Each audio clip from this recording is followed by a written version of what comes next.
आपसे निवेदन है, जिस देवी देवता को आप दिया लगा रहे हो, जिस देवी देवता के सामने आप पशुपति व्रत कर रहे हो, जिस देवी देवता के सामने आप दीप प्रज्वलन कर रहे हो, देवता की जहां शिवलिंग होता है,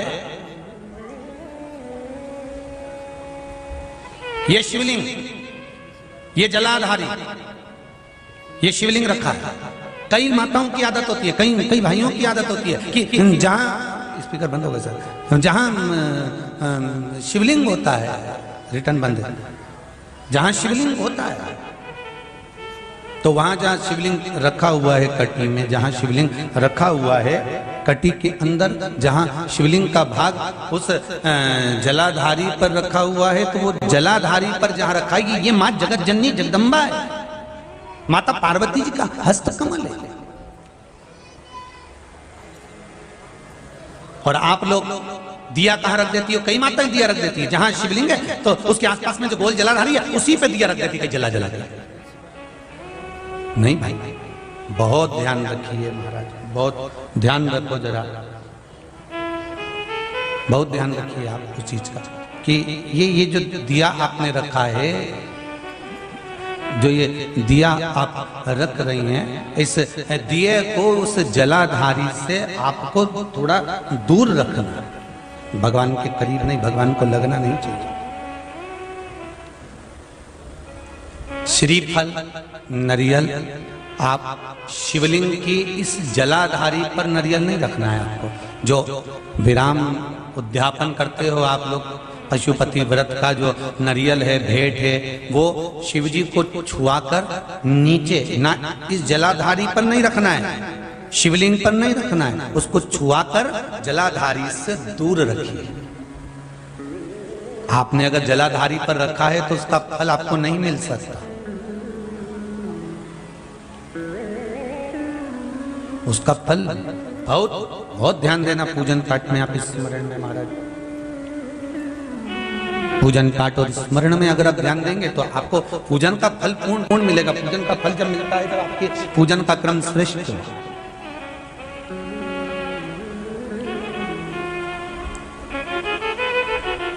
पूजन का फल तभी प्राप्त होता है महाराज, और उस पूजन के फल को हमें अगर प्राप्त करना है तो हमको श्रेष्ठता धारण करना ही पड़ेगा, हमें अपनी गलतियों को सुधारना पड़ेगा। जहां शिवलिंग रखा हुआ हो, जलाधारी जो है वो पार्वती जी का, रिटर्न बढ़ाओ भाई, पार्वती जी का स्थान है। और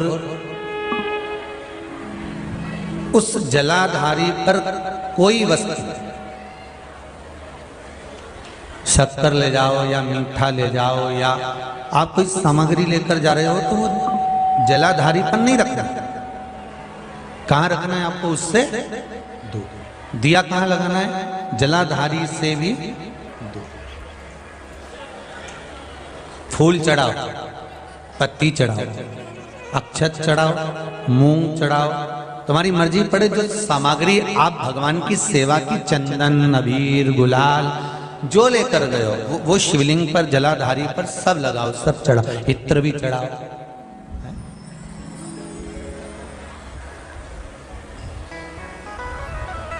सब समर्पित करो। पर उस जलाधारी से थोड़ी दूरी बनाकर, उससे थोड़ा दूरी बना लें, उसके बाद आप रखें महाराज। थोड़ी सी दूरी बनाकर अगर रखेंगे तो भगवान उसको स्वीकार करेगा।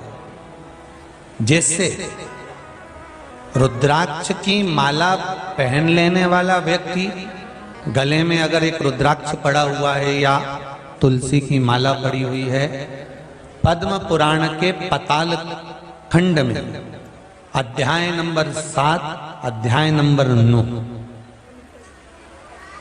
कौन सा पुराण है? पद्म पुराण।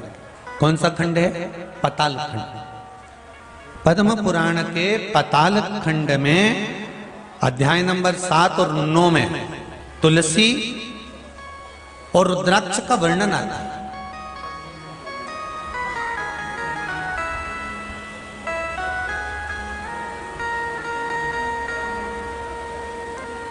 कि मान लो अगर मनुष्य का शरीर मिला है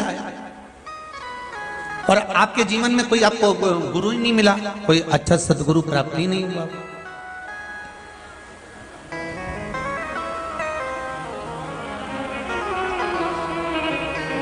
और आपने अगर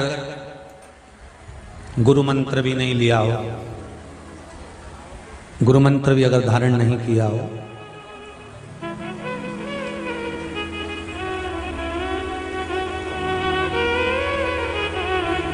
कई लोग कहते हैं जिसका गुरु मंत्र नहीं होता, जो गुरुमुख नहीं होता, वो कितना भी दान पुण्य कर ले, लगता है क्या?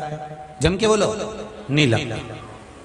तो शिव महापुराण में, पद्म पुराण के पाताल खंड के 7वें और 9वें अध्याय में लिखा हुआ है, मान लो अगर आपका दान पुण्य आपके खाते में नहीं जा रहा है, तो फिर शास्त्र कहता है कि आप गले में रुद्राक्ष पहन लो या तुलसी की माला पहन लीजिए, फिर तो आप जो दान करेंगे वो आपके खाते में जाना प्रारंभ हो जाएगा।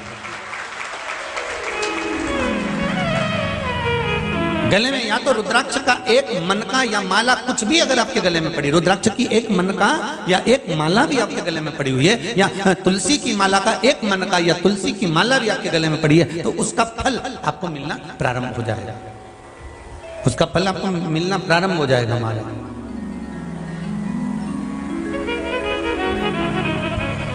फिर आप जो दान करेंगे, पुण्य करेंगे, सत्कर्म करेंगे, भजन करेंगे, कीर्तन करेंगे, फिर आप जो भी कर रहे होंगे उसका फल आपको मिलेगा, आपको प्राप्त होगा।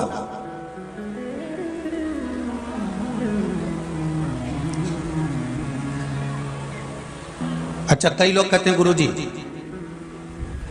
माला पहनने से क्या होता है, रुद्राक्ष पहनने से क्या होता है, तुलसी की माला हम पहने या रुद्राक्ष की माला पहने, लोग क्या कहेंगे, हम नवयुवक बच्चे, आज के जमाने के लड़के लड़कियां ऐसे पहनेंगे तो लोग क्या कहेंगे। कई स्कूल तो ऐसे हो गए जहां माला तक कह देते हैं पहनकर मत आना। तब